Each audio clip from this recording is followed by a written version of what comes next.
పిగాడు అక్కడ బురదలు తొక్కి వస్తున్నాడండి. నేను ఇప్పుడే బండలు తుడిచిన, వద్దురా రావద్దు తర్వాత రా అని కట్ట తీసుకున్నా ఊరికి. అది చూడుకు ఏడగొడుతుందో మమ్మీ అని చెప్పేసి కట్ట తీసుకుని అంటే ఎట్లా పోతావురా, ఎట్లా పోతావు చెప్పు, ఎట్లా పోతావు? నా దగ్గర నుంచి గుంజుకున్నావు, ఎట్లా తీసుకోపోతావు చెప్పు? తీసుకుపోతావా? అదా అలా పట్టుకుపోతాడంట. ఎంత తెలివి చూడండి. అదా కడప మీద కూర్చున్నాను.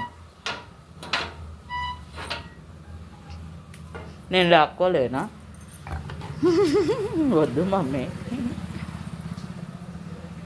కొట్టానులే, వదిలే, కొట్టాను. మరి వాడు గలీజ్ చేస్తున్నాడు కదా నాన్న, గలీజ్ చేసేస్తాడు. ఆడు బురదలంతా తొక్కొస్తాడు, కాలువలంతా పొరలాడొస్తాడు. మెట్ల మీద ఇప్పుడే బండలు తుడిచినా, మెట్ల మీద అంతా గలీజ్ చేస్తాడు. ఎలాగా? నువ్వేం వద్దంటున్నావు? చిన్న గుల్ల అయింది కదా ముక్కు కాడ వాసింది. నమస్తే మమ్మీ.